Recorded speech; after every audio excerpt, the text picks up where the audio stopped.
आपकी भ्रष्ट सरकार, आपकी ये जो बेईमान सरकार है, अगर हमें जेल भेजना चाहती है तो हम देश की खातिर जेल जाने के लिए तैयार नहीं, जेल जाने का इंतजार नहीं है हमें, जेल जाने के लिए बेकरार है। आओ मुझे अरेस्ट करो अमित शाह जी, आओ अमित शाह जी मुझे गोली मारो।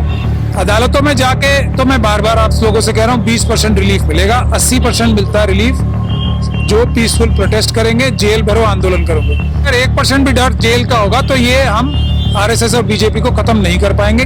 मेश्राम साहब की मैं इस बात में स्वागत करता हूं। आरएसएस और बीजेपी के लोगों को पता है ये विक्टिम टूरिज्म यानी कि जो पीड़ित जो पर्यटन है ना, ये कुछ दिन चलेगा, हफ्ता 10 दिन 15 दिन, उसके बाद सब भूल जाएंगे जुनैद को, सब भूल जाएंगे नासिर को, जैसे इससे पहले भूल गए।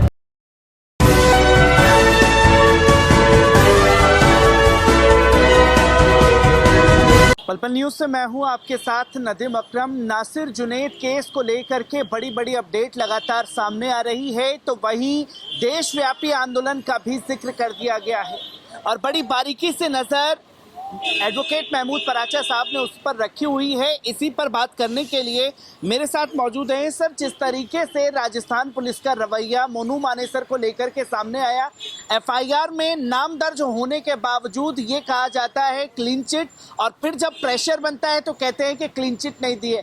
जो पुलिस का ये खेल है, कैसे देखें और समझें उसे? कांग्रेस पार्टी में जो अभी सबसे बड़ी प्रॉब्लम ये है और कि इसके जो टॉप नेतृत्व है उसके चारों तरफ बुज़दिल लोग जो हैं वो आरएसएस ने प्लांट कर रखे हैं। वो अब इस सरकार का जो ये मनुवादी सरकार है, आरएसएस की सरकार है, सबसे बड़ा हथियार ये है कि ये झूठे मुकदमे दर्ज करेंगे, पुलिस को कॉम्प्रोमाइज़ करेंगे और जो इनके राजनीतिक मुखालिफ हैं डराएंगे। अब अगर इतने बड़े बड़े नेता, कांग्रेस पार्टी हो या दूसरी पार्टियां हो, अगर ये लोग जो खुद जेल जाने के लिए तैयार नहीं रहेंगे, तब तक इनका डर और दहशत चलती रहेगी। अदालतों में जाके तो मैं बार बार आप लोगों से कह रहा हूँ 20% रिलीफ मिलेगा, 80% मिलता है रिलीफ जो पीसफुल प्रोटेस्ट करेंगे, जेल भरो आंदोलन करेंगे। लेकिन जब तक हमारे नेता जेल जाने से डरते रहेंगे, तब तक उनके दिल में अगर 1% भी डर जेल का होगा तो ये हम आरएसएस और बीजेपी को ख़त्म नहीं कर पाएंगे, क्योंकि इसी चीज़ के वो खेल रहे हैं। उसी का सबसे बड़ा एग्जाम्पल ये है कि राजस्थान सरकार के जो चीफ मिनिस्टर हैं या जो उनके सलाहकार हैं, उनके थ्रू आरएसएस और बीजेपी ने उन्हें डरवा रखा होगा कि अगर तुम कुछ इस केस में करोगे तो हम तुम्हें भी किसी ना किसी झूठे मुकदमे में फंसा देंगे और जेल में भेज देंगे। तो इस चीज़ का डर सबसे पहले निकालना पड़ेगा। उसकी एक मिसाल हमने दे रखी है और बहुत सारे लोग हैं जो जेल जाने को तैयार हैं, उन्हीं को नेता बनाया जाए जो ये कहे कि मैं जेल जाने के लिए तैयार नहीं, बेकरार हूँ। आपकी भ्रष्ट सरकार, आपकी ये जो बेईमान सरकार है, अगर हमें जेल भेजना चाहती है तो हम देश की खातिर, अपने संविधान की खातिर, अपने SC ST OBC माइनॉरिटीज़ की खातिर जेल जाने के लिए तैयार नहीं, जेल जाने का इंतज़ार नहीं है हमें, जेल जाने के लिए बेकरार हैं। जैसे मैं कहता हूँ आओ मुझे अरेस्ट करो अमित शाह जी, आओ अमित शाह जी मुझे गोली मारो, मरवाओ अपने गुंडों से, जैसे आपके ऊपर एलिगेशंस लगते रहते हैं, आपने बहुत लोगों को ऐसा काम किया है, आओ। ऐसे होना चाहिए। जब तक ऐसे नहीं होगा, ये मनुवादी जो हैं मानसिकता पे भय की राजनीति करते हैं, भय से सबको डराते हैं। इन्होंने 5000 साल तक लोगों को भय में और छल कपट से दबा के रखा, SC ST OBC और माइनॉरिटीज़ को।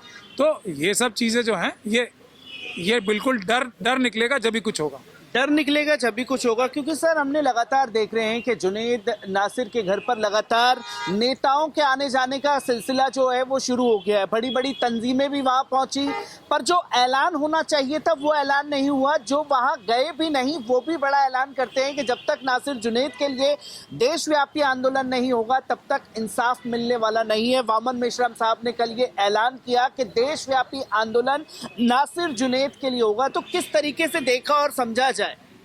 देखिए, ये अगर कोई भी व्यक्ति पीसफुल प्रोटेस्ट करने की बात करता है, ये सारे मुद्दे एक ही हैं। सबसे बड़ा मुद्दा ये है कि अभी अडानी को अरेस्ट कराने के लिए पीसफुल प्रोटेस्ट होने चाहिए। अमित शाह साहब के इन्वॉल्वमेंट जो है उसको, अडानी के साथ जो इन्वॉल्वमेंट है उसको एक्सपोज करने के लिए और उनको भी इस केस में मुलजिम बनाने के लिए बड़ा प्रोटेस्ट चाहिए। वो करें और उसी में सब चीज़ें जुड़ जाएंगी। हमें अडानी वाले जो एक बड़ा देश के साथ धोखाधड़ी हुई है, पूरे देश को लूटा गया है एक व्यक्ति को फ़ायदा पहुंचाने के लिए, उससे ध्यान नहीं भटकाना है।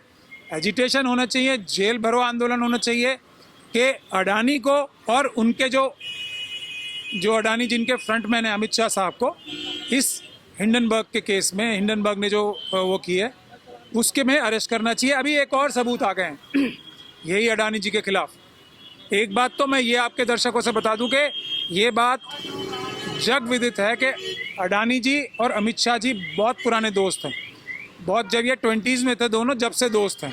ये बात पब्लिक डोमेन में है, एक बात। दूसरी बात, 1999 में भी इनके ऊपर एक ऐसा ही केस जो हिंडनबर्ग की रिपोर्ट में आया ना, बिल्कुल सेम, एग्जैक्टली सेम एलिगेशंस इनके ऊपर लग चुके हैं शेयर मार्केट मैनिपुलेशन के, जो केस अभी भी मुंबई की अदालत में चल रहा है। ये मुंबई की अदालत में अभी कल भी हाई कोर्ट में उसकी डेट थी, तो उसको भी रफा दफा कराने के लिए उस केस को, 99 वाले केस को, आज अमित शाह जी और उनके जो दूसरे भ्रष्ट अधिकारी हैं और आरएसएस के जो भ्रष्ट लोग हैं वो पूरी कोशिश करके 1999 का केस अडानी जी का ख़त्म कराने के लिए पूरी ताकत लगा रहे हैं।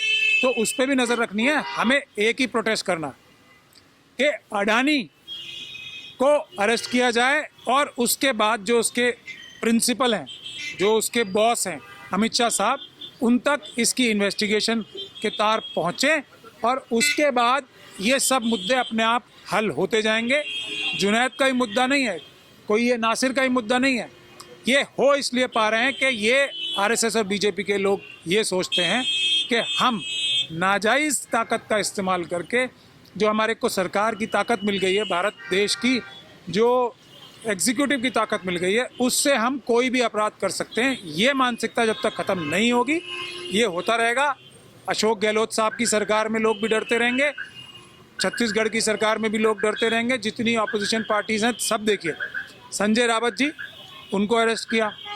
कोई भी, मैं पूरे दावे के साथ इस बात को कह रहा हूँ, इस देश का भारतीय जनता पार्टी के अलावा कोई भी नेता ऐसा नहीं होगा जिन्होंने भारतीय जनता पार्टी के नेताओं से, आरएसएस के नेताओं से ज़्यादा बड़ी करप्शन, बड़ी लूटमार की हो। मैं पूरे दावे के साथ कह सकता हूँ, कोई भी मुझसे इस पर डिबेट कर ले। जब बड़े वाले दलाल, बड़े वाले चोर, बड़े वाले डकैत, बड़े वाले भ्रष्ट लोग खुले घूम रहे हैं, तो नंबर अगर आना चाहिए तो सबसे बड़े का पहले आना चाहिए ना। अगर ये देश के लिए काम कर रहे हैं तो आरएसएस और बीजेपी के लोग जो भ्रष्ट हैं, जो चोरी कर रहे हैं, जो डकैतियां डाल रहे हैं, जो रेप बलात्कार कर रहे हैं, अगर उनके ऊपर ईडी सीबीआई कोई कार्रवाई नहीं करती तो बाकी सब लोगों ने इनसे बहुत कम, बहुत छोटे अपराध किए हैं। अगर किए भी हैं तो ये प्रायोरिटी तय करने के लिए भी आंदोलन होना चाहिए। मेश्राम साहब की मैं इस बात में स्वागत करता हूं और सभी पॉलिटिकल पार्टी से कहता हूं कि ये मुद्दा एक ही है कि अमित शाह साहब और उनकी जो टीम है जो पूरे देश को टेरराइज कर रही है, उसको अरेस्ट कराना, उसको कानून की ज़रिए से, संविधानिक तरीक़ों से जेल भिजवाना सबसे बड़ा मुहिम होना चाहिए। बाकी सब चीज़ें अपने आप ठीक हो जाएंगी। दूसरी बात आपने पूछी कि लोग, जैसे मैं बार बार कह रहा हूँ, ये जो विक्टिम टूरिज़्म है ना, ये भी ऐसी जो एट्रॉसिटीज़ होती हैं, ऐसी जो दुर्घटनाएं होती हैं, ऐसी जो अत्याचार होते हैं, उसको मदद करने में ये जो अभी चल रहा है ना वहाँ पे टूरिज़्म, वो नुकसान करता है। सबसे बड़ा नुकसान यही करता है क्योंकि आरएसएस और बीजेपी के लोगों को पता है ये विक्टिम टूरिज़्म यानी कि जो पीड़ित जो पर्यटन है ना, ये कुछ दिन चलेगा, हफ्ता, 10 दिन, 15 दिन, उसके बाद सब भूल जाएंगे जुनैद को, सब भूल जाएंगे नासिर को, जैसे इससे पहले भूल गए। इसीलिए ज़रूरत इस बात की है कि अच्छा कोई अम्बेडकरवादी वकील किया जाए उसमें, और वो मजबूत कार्रवाई होगी। 20% मजबूत कार्रवाई कोर्ट में होगी, 80% प्रदर्शन से होगी। लेकिन प्रदर्शन तब तक होना चाहिए जब तक न्याय ना मिल जाए, जब तक मोनू मानेसर और जो दूसरे अपराधी हैं प्रॉपर इन्वेस्टिगेशन करके, प्रॉपर ट्रायल करा के, फ्री एंड फेयर ट्रायल और इन्वेस्टिगेशन करा के, जब तक उनको सज़ा नहीं मिल जाती, जब तक ये चलना चाहिए आंदोलन।